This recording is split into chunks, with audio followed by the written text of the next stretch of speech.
Assalamualaikum warahmatullahi wabarakatuh. Pada kesempatan kali ini kami akan mempresentasikan presentasi kami dengan judul Memahami Kitab Undang-Undang Hukum Acara Pidana dalam Prosedur Penangkapan, yang dibawakan oleh saya sendiri, Dani Resya Farid, dengan nomor induk mahasiswa C91219103.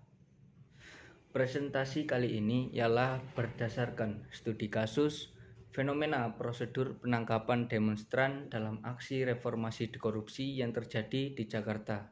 Atas nama Raffio Patra dan 3 mahasiswa lain di Malang, menarik saya untuk membahas hal ini, yang saya pertanyakan adalah bagaimanakah seharusnya penangkapan dilakukan menurut Kitab Undang-Undang Hukum Acara Pidana atau KUHAP. Sebelum kita masuk ke pembahasan mengenai Kitab Undang-Undang Hukum Acara Pidana tersebut, kita sudah seharusnya paham mengenai apa itu arti dari penangkapan tersebut. Yang mana pengertian dari penangkapan adalah tindakan pengekangan kebebasan seseorang yang diduga melakukan tindak pidana untuk kepentingan pemeriksaan, baik pada tahap penyidikan, penuntutan maupun pemeriksaan di persidangan. Lalu untuk pasal yang mengatur tentang penangkapan oleh aparat penegak hukum tersebut diantaranya ialah pasal 17 KUHAP, yang isinya ialah menegaskan bahwa penangkapan hanya dapat dilakukan kepada seseorang yang diduga keras telah melakukan suatu tindak pidana, dan dugaan tersebut harus didasarkan pada bukti permulaan yang cukup. Lalu untuk selanjutnya ialah pasal 16 KUHAP, sebagaimana yang dimaksud mengenai penangkapan yang berbunyi untuk kepentingan penyelidikan, penyelidik atas perintah penyidik berwenang melakukan penangkapan. Untuk kepentingan penyidikan, penyidik dan penyidik membantu berwenang melakukan penangkapan.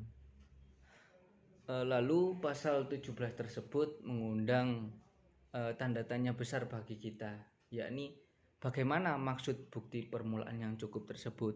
Di sini dipaparkan bahwasanya Mahkamah Konstitusi mendefinisikan bukti permulaan yang cukup sebagai minimal 2 alat bukti sebagaimana diatur dalam pasal 184 Kitab Undang-Undang Hukum Pidana, yakni keterangan saksi, keterangan ahli, surat, petunjuk, atau keterangan terdakwa.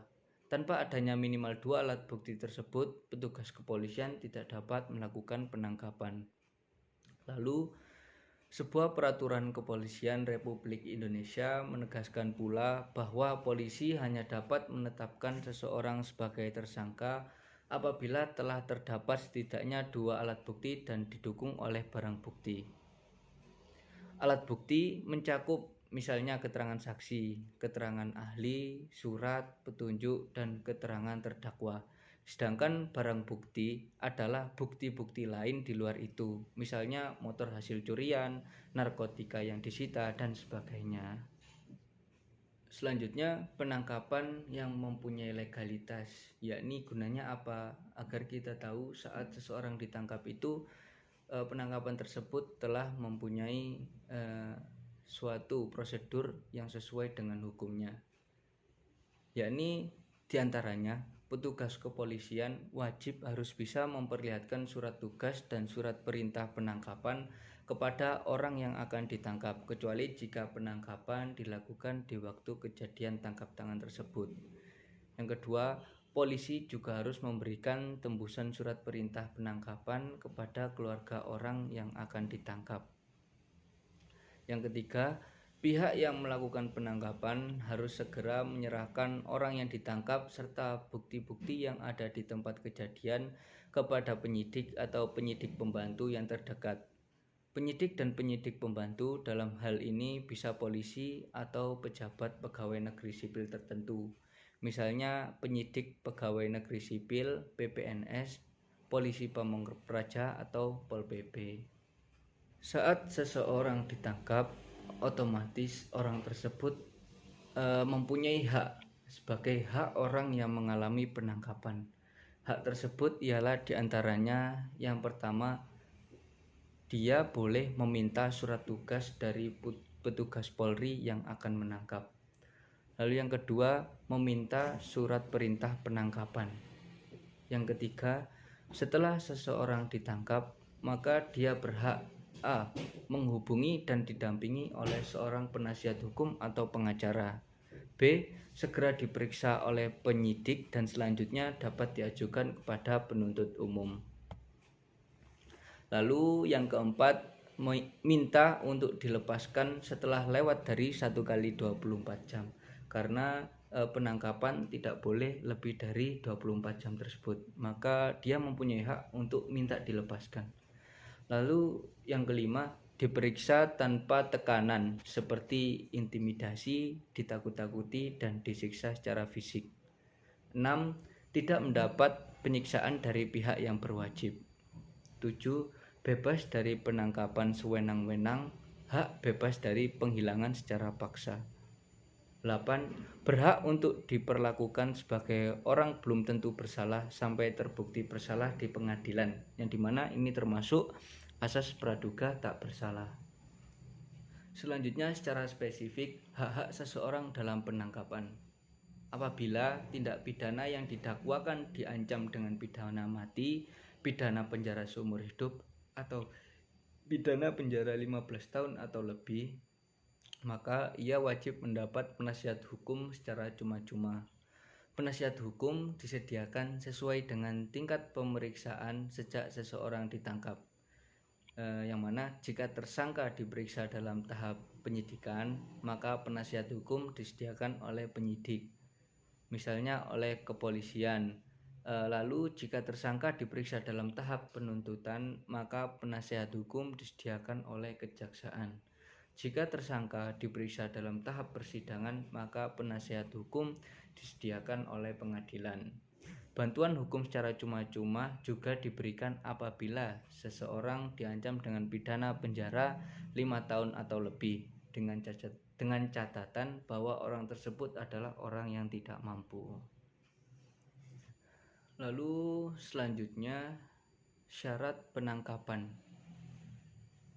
A. Penangkapan wajib didasarkan pada bukti permulaan yang cukup seperti yang kita bahas di awal tadi. Yang mana maksudnya putusan Mahkamah Konstitusi nomor 21/4 UU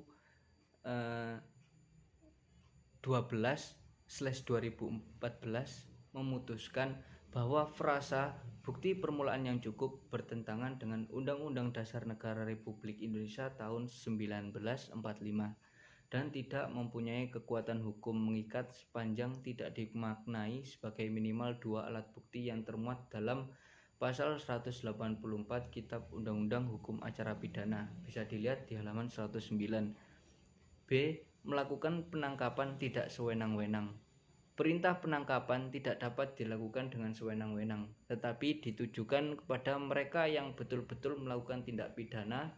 Menjawab pertanyaan Anda, kewajiban Polri dalam melakukan penangkapan adalah untuk tidak berlaku sewenang-wenang terhadap terduga atau terhadap tersangka tindak pidana. C. Berpijak pada landasan hukum. Masih berkaitan dengan fungsi penangkapan, menurut Muhammad Yahya Harahap, wewenang yang diberikan kepada penyidik sedemikian rupa luasnya bersumber atas wewenang tersebut. Penyidik berhak mengurangi kebebasan dan hak asasi seseorang asal masih berpijak pada landasan hukum. Bisa dilihat di halaman 157. Yang D. Tidak menggunakan kekerasan. Setiap petugas atau anggota Polri dilarang melakukan penyiksaan tahanan atau terhadap orang yang disangka terlibat dalam kejahatan. Hal ini juga berkaitan dengan salah satu hak tahanan, yaitu bebas dari tekanan, seperti diintimidasi, ditakut-takuti, dan disiksa secara fisik. Penyidik juga tidak boleh menggunakan kekerasan kecuali dibutuhkan untuk mencegah kejahatan atau membantu melakukan penangkapan terhadap pelanggar hukum atau tersangka sesuai dengan peraturan penggunaan kekerasan. E. Melengkapi penangkapan dengan surat perintah penangkapan. Pelaksanaan tugas penangkapan dilakukan oleh petugas Polri dengan memperlihatkan surat tugas serta memberikan kepada tersangka surat perintah penangkapan yang mencantumkan di dalamnya identitas tersangka dan menyebutkan alasan penangkapan, serta uraian singkat perkara kejahatan yang dipersangkakan serta tempat ia diperiksa. F. Dalam melaksanakan penangkapan, wajib dipertimbangkan hal-hal sebagai berikut. Yang pertama, keseimbangan antara tindakan yang dilakukan dengan bobot ancaman.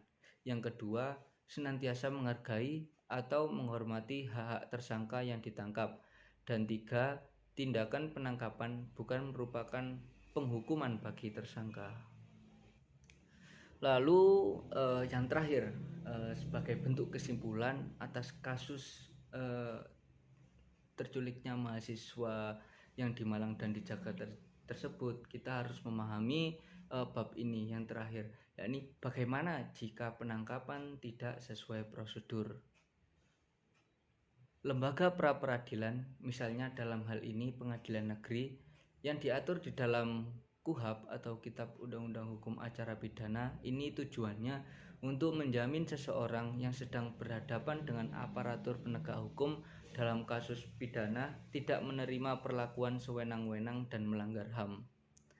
Pra-peradilan berwenang untuk menguji sah atau tidaknya penyidikan dan penuntutan perkara pidana, sah atau tidaknya penetapan tersangka seseorang, dan kemudian menetapkan rehabilitasi dan ganti kerugian akibat adanya prosedur yang cacat hukum. Dalam kasus Raffio tersebut, sebagai pihak yang dirugikan, ia dapat mengajukan gugatan pra-peradilan terhadap penyidik dari kepolisian melalui pengadilan negeri yang berwenang. Hakim pengadilan negeri memeriksa gugatan pra-peradilan selama 7 hari sejak perkara didaftarkan. Dalam proses pemeriksaan, sesuai sifat gugatan, hakim akan melakukan pengujian secara formil saja, yaitu memeriksa apakah bukti surat perintah penangkapan sudah memuat informasi yang jelas dan sudah diberikan kepada orang yang ditangkap. Menurut Kitab Undang-Undang Hukum Acara Pidana, hakim yang memeriksa perkara pra-peradilan berwenang mendengar keterangan dari para pihak, baik tersangka maupun aparat terkait. Hakim juga bisa memerintahkan para pihak untuk menghadirkan bukti-bukti formil untuk menilai kecacatan prosedural yang diduga telah terjadi. Dalam kasus Raffio, hakim pra-peradilan dapat memerintahkan penyidik yang bersangkutan untuk menunjukkan surat perintah penangkapan yang digunakan penyidik sebagai legitimasi untuk dapat menangkap. Jika hakim berkesimpulan nantinya bahwa dalam penangkapan ada cacat prosedur, maka proses dan hasil dari penangkapan tersebut atau berita acara pemeriksaan BAP atas nama Raffio menjadi tidak sah dan tidak memiliki kekuatan hukum. Sehingga jika di kemudian hari penyidik yakin bahwa tindak pidana yang sebelumnya dilaporkan atas nama Raffio benar telah terjadi, maka untuk memeriksa Raffio kembali, maka penyidik harus mengulangi tahapan dari awal, yakni tahapan penyidikan.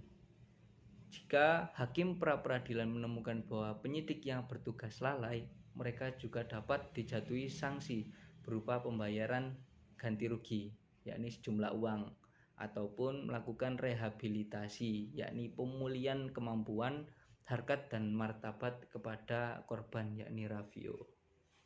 Setelah mendengarkan penjelasan dari saya dari awal sampai akhir, saya mempunyai opini atau saya mempunyai asumsi sendiri bahwasanya apa yang dilakukan oleh aparat kepolisian tersebut ada yang dibenarkan dan ada yang disalahkan. Jadi kita melihat dulu bagaimana konteks penangkapan tersebut.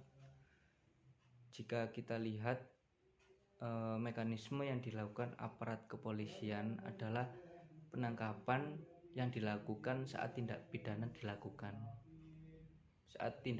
dilaksanakan. Jadi penangkapan tersebut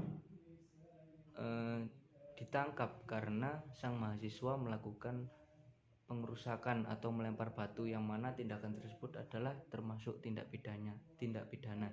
Jadi Di sini saya membenarkan penangkapan yang dilakukan oleh aparat kepolisian.